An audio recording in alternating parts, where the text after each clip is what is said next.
पूरी टीम को बधाई हो सर। राकेश भैया बधाई हो।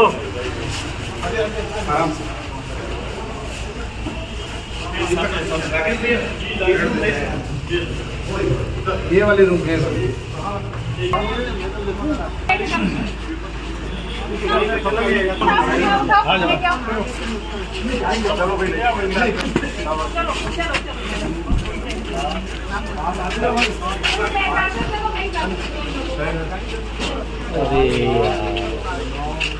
बहुत अरे कितना बैग था यार। सब मिलेगा पूरा जाके।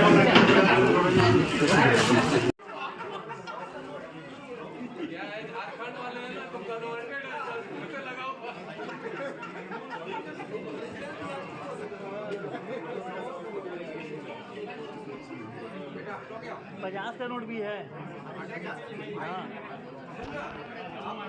हाँ हो गया। चलो भाई हट जाओ हट जाओ। शर्मा जी बिलक जाएंगे तो गड़बड़ हो जाएगा। शर्मा जी बिलक जाएंगे तो गड़बड़ हो जाएगा।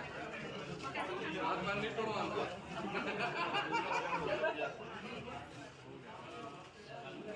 नहीं बैठेगा।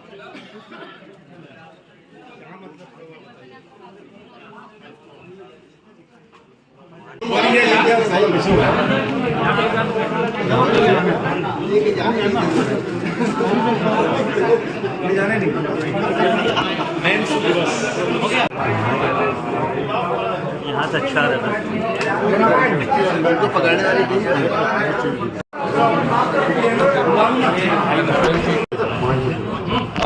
ये कल की घटना की आप लोगों को जानकारी है और सवेरे लगभग 8:45 बजे एक्सिस बैंक में बैंक डकैती की घटना हुई थी और उसमें पूरा जब हम लोगों ने चेक किया था तो लगभग 4,19,46,000 का फिगर था जो डकैतों ने डकैती डाल के लिया था और 2917 ग्राम सोने के आभूषण थे जो कि देख रहे हैं आप 78 पाउच में वहाँ पर गिरवी रखे जाने के उद्देश्य से जो गोल्ड लोन होते हैं उसके उद्देश्य से रखे गए थे।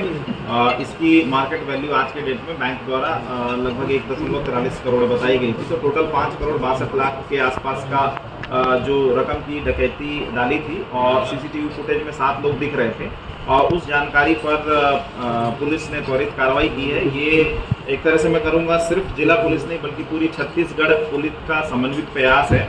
इसमें न सिर्फ बिलासपुर रेंज से विभिन्न जिलों से बल्कि छत्तीसगढ़ के अन्य और जिलों से साइबर के जो एक्सपर्ट्स लड़के हैं ऑफिसर्स हैं उसके साथ साथ क्राइम में काम किए हुए लोग हैं जो इस प्रकार के केसेस को पहले सॉल्व किए हैं उन सभी की टीम बनाई गई। उनके बारे में पता करके उन सभी को इससे जोड़ा गया और उनको लाया गया, उन सभी को काम पे लगाया गया। उसके साथ साथ नाकेबंदी के लिए जो हमारे सरहदी जिले हैं उनको और स्पेशली बलरामपुर हो गया और अंबिकापुर का जो इलाका है जशपुर है, उसके बाद जो इंटर स्टेट बॉर्डर्स के जितने भी जिले हैं उनके साथ डीआईजी ने और एसएसपी रायगढ़ ने दोनों ने प्रयास किया। मैंने खुद आईजी स्तर के अधिकारियों से बात कर ली और पूरी पुलिस एक्टिवेट हुई और उस एक्टिवेशन के परिणाम स्वरूप हम लोगों ने इसमें बड़ा ही समन्वित तरीके से पूरी टीम ने काम किया।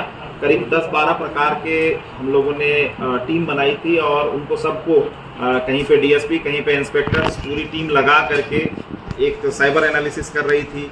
कोई टीम टोल जितने भी टोल नाके हैं उनके डाटा ले रही थी, कोई टीम फास्टैग का डाटा ले रही थी और कोई टीम ह्यूमन इंट पे काम कर रही थी। उसके साथ साथ जो रायगढ़ के जितने भी इलाके हैं जहाँ पे संदिग्ध रुक सकते हैं या पहले की घटनाओं से सीख लेते हुए उन सभी क्षेत्रों की भी लोकल पुलिस अधिकारियों द्वारा पर्याप्त मात्रा में सघनता के साथ चेकिंग की गई। उस दौरान जब हम लोग को थोड़ा सा एक लीड मिला है, उस लीड को हम लोगों ने काम किया। इसमें ये पाया गया था कि जो आरोपी है ये बाइक के साथ देखे गए कि बाइक जो सीसीटीवी फुटेज एनालिसिस किया गया कि बाइक में बैग्स ले जा करके कहीं छोड़ रहे हैं। उसके बाद जो एनालिसिस टीम है उसने और आसपास उसका दायरा बढ़ाया और तकनीकी डिटेल में जाने की जरूरत नहीं है, बहुत सारा दायरा बढ़ाया और फुटेज एनालिसिस किया तो कुछ संदिग्ध गाड़ी के बारे में पता चला। उस गाड़ी को एनालिसिस किया तो गाड़ी का क्रेटा कार एक संदिग्ध हम लोगों को नजर में आई तो उस क्रेटा कार का मूवमेंट पूरी तरह से हम लोगों ने फॉलो अप किया। उसके साथ साथ पैरेलल जो ह्यूमन इंट है उस पर भी काम हो रहा था। तो उसके जब मूवमेंट को पाया गया तो ये पाया गया कि ये गाड़ी 11 सितंबर को यहाँ से रायगढ़ से उड़ीसा गई है और 18 सितंबर को उड़ीसा से रायगढ़ में भी प्रवेश की है। इन सभी चीज़ों को देखा गया। उसके साथ साथ गाड़ी वाहन जो है उसका देखा गया। उसके पूर्व में बाइक को लावारिस हालत में छोड़ा गया था। उस बाइक को चेक किया तो चोरी की बाइक पाई गई। तो इसमें सस्पेक्ट ये आया कि गया का कोई बिहार का शेरघाटी गैंग उसकी जानकारी हुई।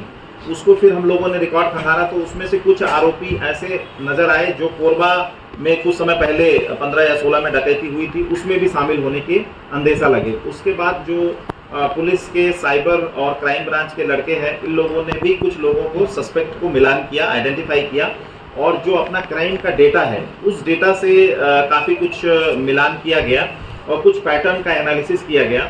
तो उसके आधार पे लगा कि ये गाड़ी का मूवमेंट हो सकता है। तो उसके साथ साथ लगी हुई अन्य गाड़ियों की तलाश की गई और इसमें ऐसा लगा कि 2-3 गाड़ियों में भाग सकते हैं तथा ट्रक, कंटेनर, बस इस टाइप की चीज़ों से सामान को भी पार करा सकते हैं।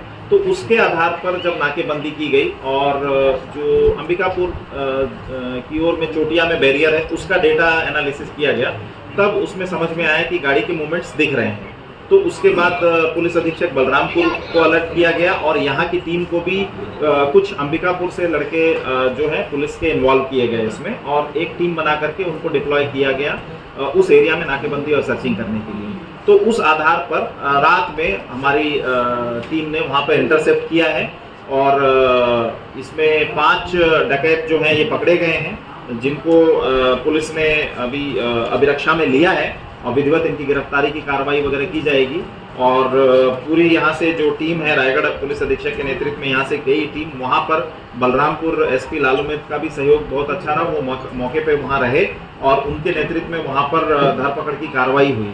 तो उसमें हम लोगों ने इसको पकड़ा और इसमें एक राकेश कुमार गुप्ता जो कि क्रेटा का चालक है, शेरघाटी का है, बिहार का। उपेंद्र सिंह ये ट्रक चालक था, 50 साल, ये भी बिहार का है।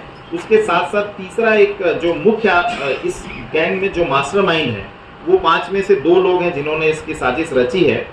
निशांत उर्फ पंकज कुमार महतो उर्फ राजेश दास, ये 32 साल का है, ये थाना परैया गया का है और ये बांका मगध में, शेरघाटी में, चंदन बांका, गिरिडीह और चकाई जमुई डिस्ट्रिक्ट, इन जगहों पे बैंक डकैती पहले भी कर चुका है। इसको बिहार पुलिस और बिहार की एसटीएफ भी लगभग 2-3 साल से खोज रही है।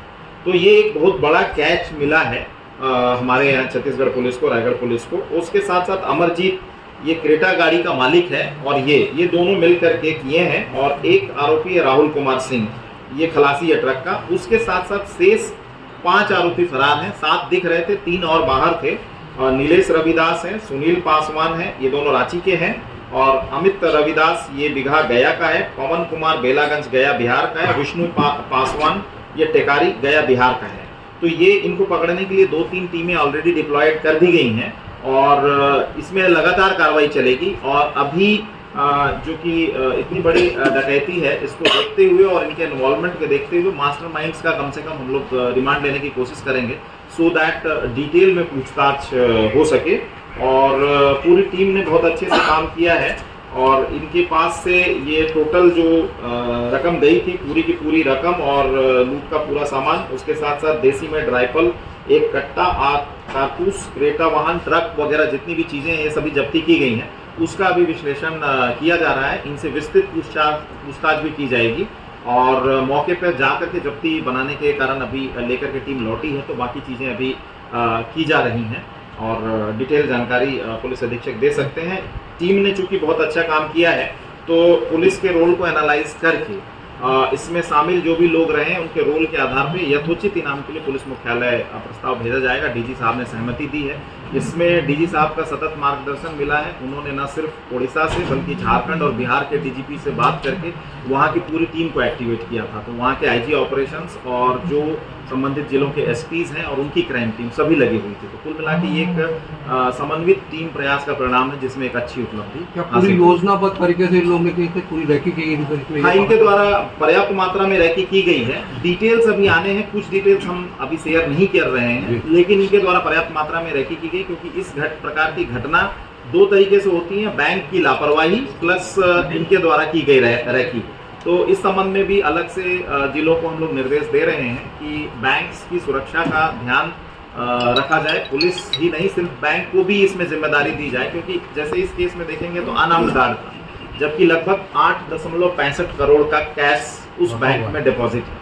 सो इसमें भी हम लोगों को ध्यान देने की जरूरत है। आई थिंक पुलिस अधीक्षक ने इसका संज्ञान लिया है। आगे इस मामले में बैंक के वरिष्ठ अधिकारियों से चर्चा होगी। कोई स्थानीय लिंक वगैरह दिखा सर?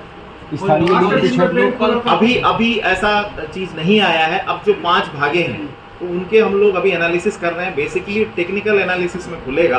कुछ इनके लोग जिनके ये संपर्क में थे, जो इधर के हैं, उसको पुलिस ने उठा के पृथक से पूछताछ शुरू की है। तो आने वाले समय में इसमें अपडेट मिलेगा। सर जो 5 भागे हैं वो भी इसी लीड से भागे, ये रामानुजगंज से होके भागे? नहीं, वो अलग अलग इन्होंने 3-4 रूट किया हुआ था। उस पर अभी डिटेल ना करते हैं, उसके लिए 2-3 टीमें लगी हुई हैं। प्रबंधन की भी कोई संदिग्ध भूमिका नजर आ रही है? पूरे नहीं, अभी तक ऐसा नहीं आया है। स्पष्ट बोलूंगा, अभी तक ऐसा नहीं आया। मैनेजर भी घायल हुआ था। न कर्मचारियों की गतिविधि पे हमें नहीं कहना है। हमारा मेन फोकस है कि लापरवाही के कारण भी इस प्रकार की घटना को बढ़ावा मिलता है। क्योंकि जो हमारे पास फुटेज हैं, अभी तो हम लोग पिछले 90 दिन के फुटेज का एनालिसिस करेंगे, जिसमें टाइम लगेगा। तो कितने बार ये रेकी करने आए हैं, कितने बार बैंक के ग्राहक के रूप में जाके गए हैं, वो सब आएगा। वो विवेचना का पार्ट होगा। सर टीम कितनी बनी सर अभी तक इसमें? और अभी हमने 2-3 टीमें भेजी हैं। इसकी विवेचना के लिए 7 या 8 टीमें बनी थी, वो अभी हैं। और वो टीमें अपना अपना काम करेगी, क्योंकि केस बड़ा है। तो मैं चाहूंगा कि इसका इन्वेस्टिगेशन बहुत अच्छे तरीके से हो। लोकल आदमी को शामिल अभी तक क्लियर नहीं हुआ है। कुछ लोग हैं जिनके संपर्क में थे, उनको हम लोग एनालाइज कर रहे हैं। अभी 8:30 बजे कौन सा बैंक खुलता सर? पardon? 8:30 बजे सुबह कौन सा बैंक खुलता है? अब वो 9 बजे उनका खुलने का प्रक्रिया है, वो बता रहे हैं। वो चूंकि रूटीन में था, तो उस पर मैं कमेंट नहीं करूंगा। ऐसा नहीं कहा जा सकता कि कोई संस्था अपने आप को जल्दी खोल के काम नहीं कर सकती, वो हम लोग नहीं कह सकते। बट हमारा मेन उद्देश्य यही है कि आप उस पर सतर्कता रखें। चूंकि इतनी बड़ी संस्था है, तो उसके लिए शायद एसपी साहब ने मीटिंग वगैरह ली है, उसको रीइटरेट करने की जरूरत है। नहीं, कोई भी चीज नहीं, 100% भागने के लिए कौन सा रास्ता होगा बताएंगे। अब डिटेल एसपी साहब और बताएं, बाकी चीजें बताइए। भागने के लिए जो है, सबसे पहले इन्होंने खरसिया मुख्य मार्ग को चुना और वहाँ से फिर कोरबा, और कोरबा के रास्ते अंबिकापुर वाले रास्ते को लिया, क्योंकि इन्हें गया की तरफ जाना था। तो इसलिए ये रामानुजगंज के रास्ते, एक ही रास्ता है जो जाता है। तो नेशनल हाईवे को उन्होंने चुना। केवल खरसिया से निकल के कोरबा तक जाने के लिए वो हाटी वाले रास्ते को। सर कौन कितने आरोपी कहाँ से पकड़े गए, क्या बता सकते? सारे सभी जो है वो एक ही घटना है। हम लोग वहाँ घेराबंदी करके पकड़ा गया है। तो लोकेशन थोड़ा बहुत दाएं बाएं हो सकता है, बट जनरल एरिया वही है, बॉर्डर के जस्ट पहले। सर रायगढ़ में इन लोग कहाँ रुके हुए थे और कितने दिन से रेकी कर रहे थे सर रायगढ़ में? ये अभी हम लोग और इन्वेस्टिगेशन को डीआईजी साहब स्वयं मॉनिटर करेंगे। पहले सीबीआई में रहे हुए हैं, तो वो काम अभी इनके पर जिम्मेदारी में है कि उसको सही ढंग से करवाएं। और आई एम श्योर कि we will get the conviction in this. धारा क्या क्या लगाई गई सर अभी तक बताइए। धारा 395, 397 बस ये लूट है, सशस्त्र डकैती जिसको बोलते हैं। और जिसको टेक्निकल भाषा में करेंगे, घोर उपाधि कारित करके लूट की घटना करना है, सशस्त्र डकैती करना। सर दो लोग गढ़वा के रेंका से पकड़े गए बस से सर, अंबिकापुर क्राइम ब्रांच में पकड़े, क्योंकि क्लेम तो सब कुछ जो भी है, क्लेम तो सब रामानुजगंज वाले ही कर रहे हैं, बलरामपुर पुलिस ही कर रही है। 2 लोगों को पता चला है कि अंबिकापुर नहीं, पुलिस टीम गई है, वो 2 दूसरे भी हो सकते हैं, उसको मिक्स मत करिए। जितना चीज सर इसमें इनाम और पारितोषिक की भी कोई घोषणा हो? जी अभी घोषणा नहीं। जो पुलिस रेगुलेशन के अनुसार मेरे पास जो पावर है वो तो मैंने कर दिया था कल, तो आईजी की तरफ से हो गया है। लेकिन ये उससे बड़ा केस है, तो इसके लिए प्रस्ताव हम लोग बना रहे हैं। मेरी पुलिस मुख्यालय से डीजीपी सर से अनुमति मिल गई है। पुलिस मुख्यालय में यथोचित पुरस्कार, जिसका आने वाले समय में आपको पता चल जाएगा, अच्छा पुरस्कार अपनी टीम को सीएम साहब ने भी घोषणा की सर पुरस्कार की। सीएम साहब अच्छा पुरस्कार ही दिलाएंगे। सीएम साहब ने अगर बोल दिया है तो अच्छा ही पुरस्कार। सर सर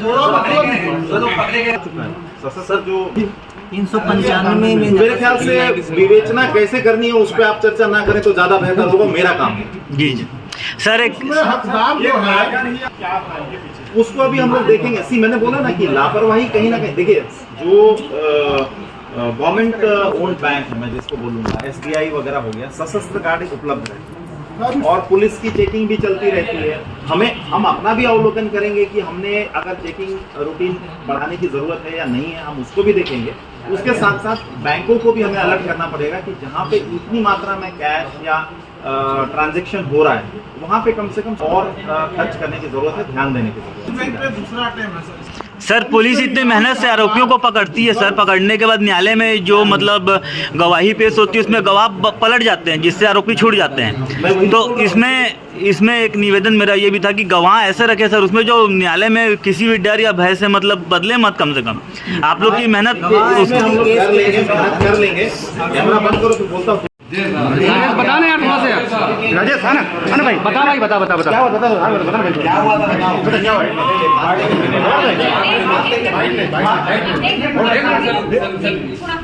बात नहीं करेगा, इधर है विजुअल मत बना लो। थोड़ा साइड चलो, वही नहीं होगा, चलो नहीं होगा। आवाज कैसे होगा? चलो आ जाओ, सही बैठो।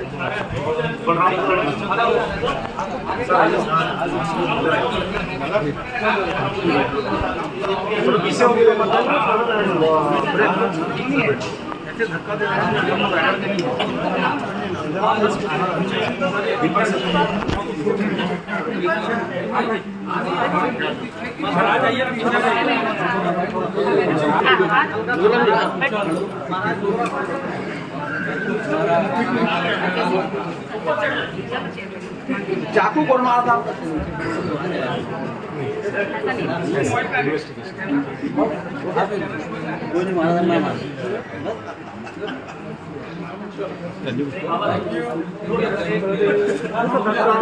ये देखो ना, बिया ना पीछे खड़ो।